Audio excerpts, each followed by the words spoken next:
4, 14 a 16. Vamos fazer a leitura.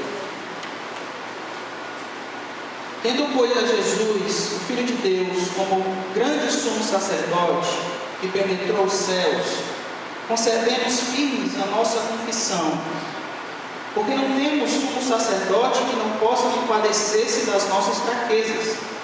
Antes, foi ele tentado em todas as coisas, a nossa semelhança, mas sem pecado. Acheguemo-nos, portanto, confiadamente, junto ao trono da graça, a fim de recebermos misericórdia e acharmos graça para socorro em ocasião oportuna. Amém. Louvado seja o Senhor. Amados, hoje mais um culto de oração, hoje mais um momento de oração, momento de se derramar no Senhor, momento de se entregar ao Senhor, como todo culto é. Mas hoje nós vamos praticar algo que deve ser rotineiro de cada cristão, que é a oração. Todo cristão ele deve praticar isso. Por que a oração? Porque a oração é como nós nos comunicamos com o nosso Senhor. Se Ele é o nosso Senhor, o nosso Salvador, para termos um relacionamento com Ele, é necessário, logicamente, a leitura da palavra, e a partir da leitura da palavra, a oração. Mas muitas vezes, há uma dificuldade para que nós possamos praticar isso. As lutas, a correria do dia a dia, a falta de ânimo, de estímulo, e às vezes isso vai ficando para trás, isso vai ficando de lado. No texto que a gente leu em Hebreus, o povo hebreu estava passando por uma grande dificuldade. Uma dificuldade essa de perseguição, de afronta, de riscos. E o povo ele estava querendo deixar o cristianismo, deixar a fé cristã e voltar para as práticas judaicas, aquilo que a gente conheceu lá no Antigo Testamento. Por quê? Porque se assim eles voltassem, a perseguição ela amenizaria. Porque na época o povo judeu ele ainda não estava sendo perseguido em si, apenas os cristãos. Então o autor aos Hebreus ele escreve esta carta para animar o povo e para fazer assim uma defesa da fé cristã, para que o povo se estimule e veja que é muito melhor padecer com Cristo do que deixar e viver uma vida boa e segura com as outras religiões. Então essa noite eu quero ver com os irmãos, a partir desse texto, alguns pontos que se faz necessário e que nos anima e é um estímulo para que a gente possa praticar isso, praticar a oração, praticar a vida com Deus, praticar a vida cristã. Você aceitou o Senhor Jesus como o Senhor e Salvador de sua vida. A partir daquele momento, começou a sua caminhada cristã. E essa caminhada cristã ela vai passando por etapas. Então, cada etapa ela é fundamentada pelo estudo da palavra e pela oração. Só que às vezes, como eu disse, é difícil fazer essas coisas. Então, hoje eu quero ver com os irmãos alguns estímulos de o porquê nós devemos orar. Por que nós devemos orar? E o autor ele já começa com um grande argumento. Ele diz o seguinte: tendo, pois, Jesus, o Filho de Deus. Amado, nós não depositamos a nossa fé, a nossa esperança, a nossa confiança em homens, em coisas, em objetos, em poderes terrenos. Nós depositamos a nossa fé, a nossa esperança em Jesus, o Filho de Deus. Isso é o maior estímulo que nós temos de orar. Se em algum momento nós chegamos numa posição de dizer o seguinte: por que eu devo orar? Eu devo orar porque eu não oro aos homens. Eu devo orar porque a minha comunhão não é somente com o próximo, mas é com Jesus, o Filho de Deus. Isso é o maior estímulo que nós podemos ter. É Deus que ouve as nossas orações. É Deus que guarda as nossas orações. É Deus que traz e que estimula para que nós podemos nos achegar a Ele para orar. É o próprio Deus que faz isso. Hoje pela manhã o devocional disse que Deus, Ele produz tanto o querer como o efetuar. E Deus quer que nós vamos a Ele em oração. E Ele nos estimula a isso. Ele nos leva a fazer isso. Para quê?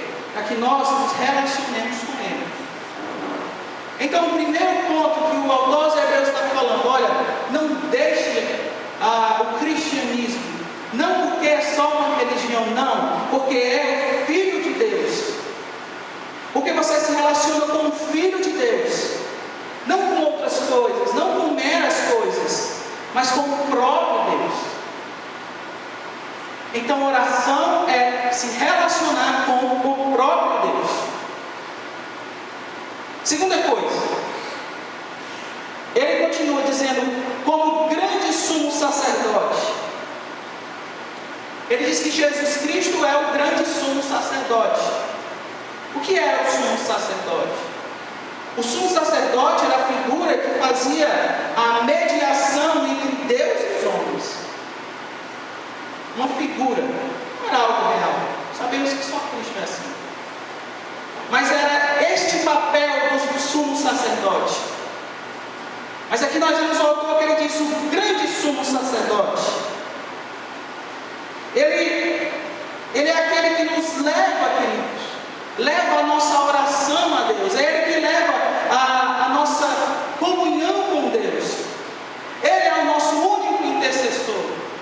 É por Ele que a nossa oração passa para chegar até Deus. Então nós devemos orar porque é um relacionamento com Deus. E nós temos confiança para orar porque nós temos a certeza de que nós seremos ouvidos, pois o nosso sumo sacerdote intercede por nós. Então não é algo qualquer. Primeiramente é um relacionamento com Deus, mas também é o próprio Deus que intercede e que leva até nós. Ele é o nosso grande sumo sacerdote. É Ele que pega todas as nossas orações e leva diante do Pai, e intercede diante do Pai até nós. Então nós temos a confiança de que todas as nossas orações são ouvidas, se são feitas pelo nome de Jesus Cristo, Filho de Deus. Então essa é a segunda posição, o segundo porquê de que nós devemos orar. Oramos porque é um relacionamento com Deus, e oramos porque nós temos a certeza de que as nossas orações serão ouvidas. E não somente isso. O que Jesus fez? O nosso grande sumo sacerdote, ele penetrou os céus. O nosso sumo sacerdote penetra até a própria presença de Deus. Penetrar o céu significa que não há impedimento para Ele, não há barreiras para o nosso grande sumo sacerdote. Então, mais uma certeza, mais uma confiança de que nós podemos orar, de que nós podemos derramar ao Senhor, porque nós temos certeza de que seremos ouvidos, porque o nosso sumo sacerdote leva diretamente ao trono do Pai. Isso pode parecer algo, tá certo, comum, mas isso é grandioso, amados.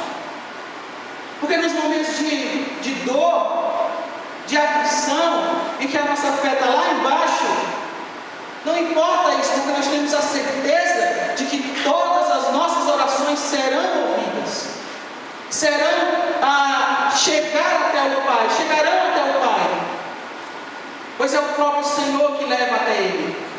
É o próprio Senhor que pega todas as nossas orações, aquelas com uma fé forte, aquelas com uma fé bem fraquinha, mas Ele leva até o nosso Senhor.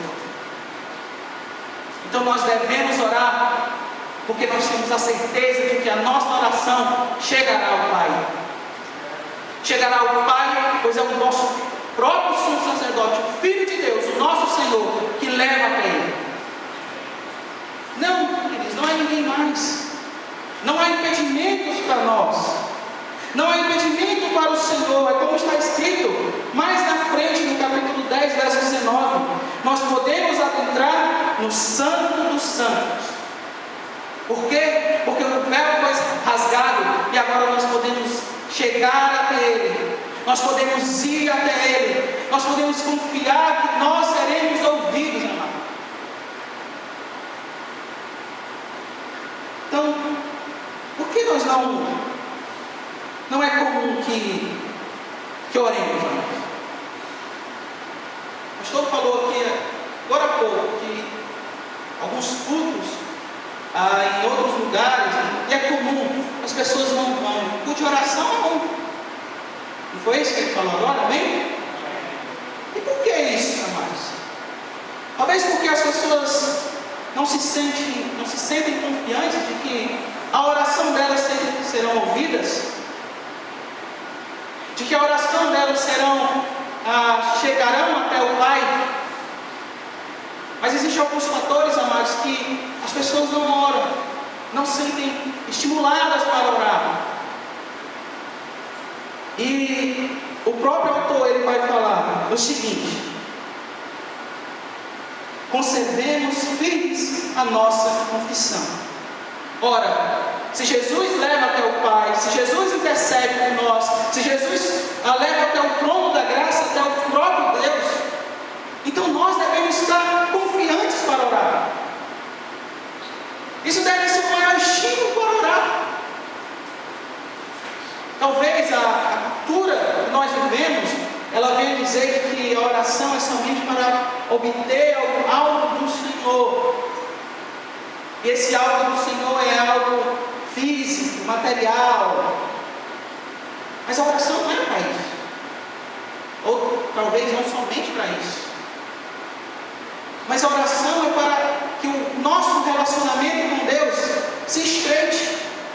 Para que a nossa confiança em Deus aumente. Para que a nossa fé, amados, se solidifique, se fortaleça cada vez mais. Então orar é para o nosso próprio bem. Nós vivemos em uma cultura que busca o próprio bem. Oração é para o nosso próprio bem. Então nós devemos orar, Deus. Orar e conservarmos a nossa confissão. Confissão, os conservarmos aqui, é do verbo kratome, que significa apegar-se. Apegar-se. Se apegue à sua confissão. A confissão de que você agora é um filho de Deus. De que você agora é um servo de Jesus Cristo. Um servo do Pai. E nos momentos de dores, de aflições, de tristezas, de angústias, que jogam contra nós, para que nós não queremos orar de maneira nenhuma, que nós não temos forças para orar, que não sai palavra da nossa boca, queridos, ainda que não saia palavra da nossa boca, ainda que nós não tivemos força para orar, nós podemos ainda assim confiar. Não precisamos, às vezes, nesse momento, de palavras, mas de confiança, e de se apegar na palavra do Senhor, e de confiar de que Ele é fiel, e Ele sempre permanecerá fiel, e de que nós podemos confiar na Sua palavra. Aleluia. Então, quando não há palavras, quando não há forças, nós podemos simplesmente se apegar à nossa confissão. Eu sou um filho de Deus, eu confio no meu Deus, então eu me seguro nessa verdade. Ele é fiel. Glória a Deus. Guarde isso, querido.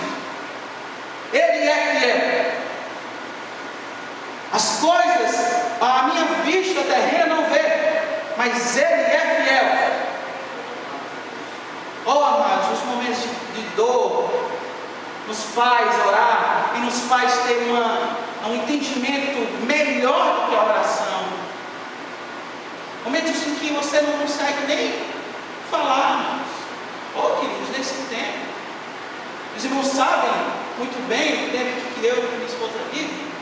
Nós não temos ideia de quanto tempo, Maria, quantas vezes nós fomos dormir chorando, e pedindo, e clamando, e acordando no outro dia e não vendo acontecer, e dormindo e chorando. Mas nós podemos confiar na palavra do Senhor, na palavra de que Ele é fiel, de que um dia nós veremos a nossa vitória. Para a glória do Senhor, louvado seja Deus. Nós podemos confiar e se apegar a essa verdade, irmãos. No verso 15, queridos, acompanhe comigo. Porque não temos sumo sacerdote que não possa compadecer-se das nossas fraquezas. Compadecer-se, queridos. Compadecer-se é do verbo simpatizar, que significa literalmente sofrer juntamente com. O Senhor viveu nesta terra, é um fato. O Filho de Deus se tornou homem, é um fato. Ele sofreu as tentações como nós, não pecou, mas ele sofreu as tentações, é um fato. Ele sabe da nossa dor, ele conhece a nossa dor, o nosso sofrimento, irmãos. Literalmente, ele se compadece, ele sofre junto conosco. Só que há uma questão aqui. A ideia de fraqueza, se compadecer de nossas fraquezas, subentende uma consciência de necessidade. Então, a simpatia de Jesus de sofrer com alguém subentende que aquela pessoa tem a consciência da sua necessidade. Há simpatia para os necessitados, mas não há para os autossuficientes. Os autossuficientes não recebem essa simpatia do Senhor. E o texto deixa muito claro, irmãos. O texto deixa claro que aqueles que não reconhecem as suas fraquezas não podem sentir a simpatia do próprio Filho de Deus sofrendo e se compadecendo conosco. E quando nós falamos em fraqueza, nós vamos de novo à nossa cultura. E a nossa cultura, querida, ela quer colocar de lado e esconder qualquer sinal de fraqueza. Qualquer sinal. Quer um exemplo bem fácil? Nós vamos para as redes sociais e eu não tenho nada com isso, tá? Se você faz, eu não tenho nada com isso. Tá? Pode continuar fazendo. Aí as pessoas vão comer em algum lugar e elas tiram foto da comida, né? Normal. Aquele pratão bonito, né? Aquela coisa bastante. Mas eu não vejo foto de pessoas que postam assim, uma foto de um arroz com ovo. Não há fotos assim. Por que não há fotos assim? Porque o sentimento de não, arroz com ovo, o negócio está difícil. Mas quando chega no pratão, olha aqui, né? Coisa básica, coisa natural. Fotos de casais, fotos alegres, fotos felizes, fotos sorridentes. Mas eu não vejo dizendo, olha a foto aqui, ó. A gente quebrou o pau. A gente está se matando aqui, aí corta. Não há isso. Isso é cultural. Isso é normal nos dias de hoje. De querer colocar de lado e esconder qualquer sinal de fraqueza. Mas em momentos bons e alegres, querer exaltar essas coisas. Só que há um risco aí. Um risco de toda a fraqueza ela querer ser colocada de lado. E nós vimos aqui que os que não reconhecem as suas fraquezas não podem sentir a companhia e a simpatia do Senhor Jesus Cristo. Olha o que Paulo fala: porém eu, bem mais, me gloriarei nas minhas fraquezas. Paulo é louco. Como assim você se gloria nas suas fraquezas, Paulo? Por quê? Por quê? Porque para que sobre mim repouse o poder de Cristo. Me gloriarei nas minhas fraquezas, para que sobre mim repouse o poder de Cristo. Repouse a graça, a misericórdia de Cristo em mim. Os momentos de luta, os momentos de aflição, o povo de Deus tem um sentimento errado de querer esconder as lutas, de querer esconder as aflições. Quando se sabe, o negócio já está desandando por aí. Aí o coitado do pastor tem que ir atrás para resolver tudo, quando o negócio já está feito. Começou, querido? Fale logo. Diga: eu não sei, eu não posso. Fale como o salmista no Salmo 70. Eu sou pobre e necessitado. Ó Deus, apresse-te em me socorrer. Busque o favor de Deus, amados.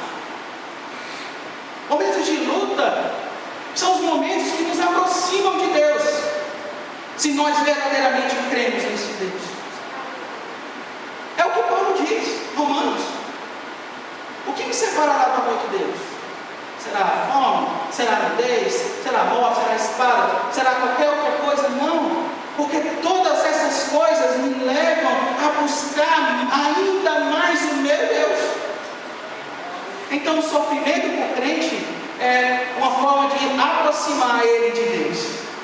Está sofrendo, você vai se aproximar de Deus, você vai buscar mais a Deus. E qual a forma de fazer isso? Orar. Orar. Ore. Leia a palavra. Busque isso. Nós podemos confiar em Cristo, pois Ele entende nossas fraquezas e as supre. O Senhor supre todas as nossas fraquezas. Louvado seja Deus. Vamos para o final. Bem rápido hoje. Verso 16. Acheguemo-nos, portanto, confiadamente junto ao trono da graça. Acheguemos-nos. Vamos até Ele. Mas de que forma? Confiadamente. Olha o que nós já vimos aqui. Entendi. A minha mente conhece, a minha mente sabe, mas o meu coração ele quer vacilar, mas ele deve ser confiante. Eu vou até o meu Senhor, eu vou até Ele. Confiadamente aqui quer dizer confiança ou ousadia. É uma liberdade de expressão e ausência de medo.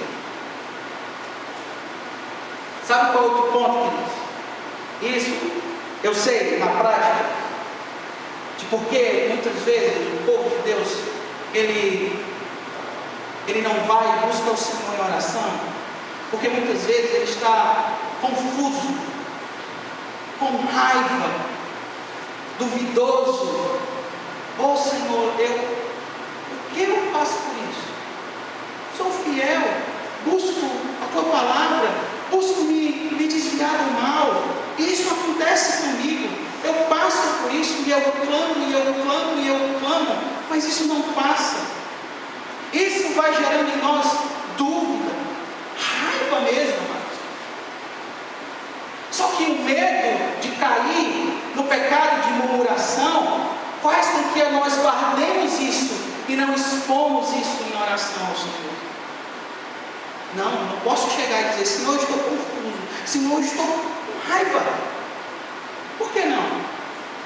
Porque se ler os Salmos, o salmista diz: o teu povo sofre e parece que o Senhor não vê.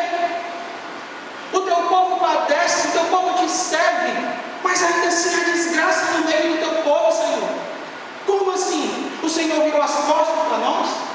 Confiança, conhecimento do Senhor, entendimento da sua palavra e ousadia para entrar e pleitear em oração com o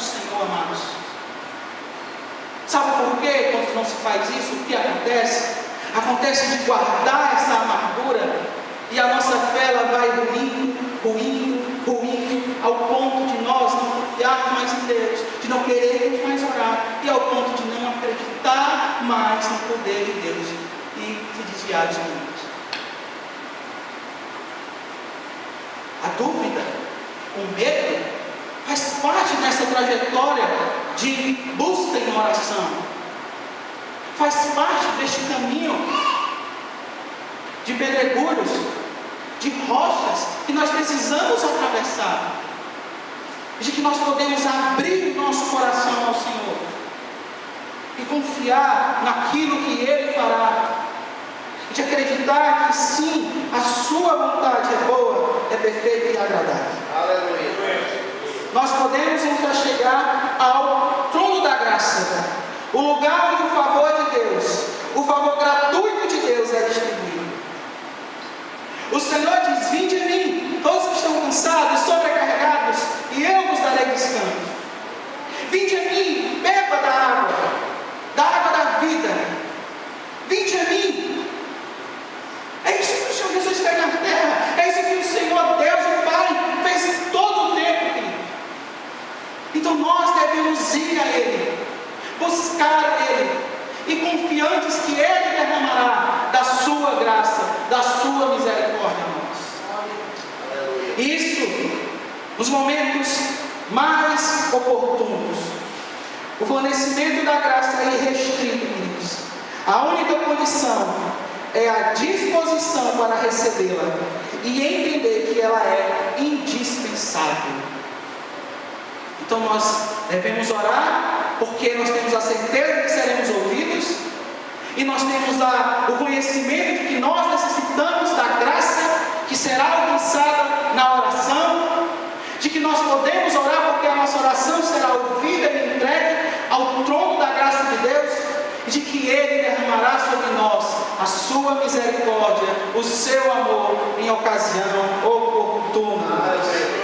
Queridos, esse foi um pequeno trecho e alguns mínimos motivos de o porquê nós devemos orar.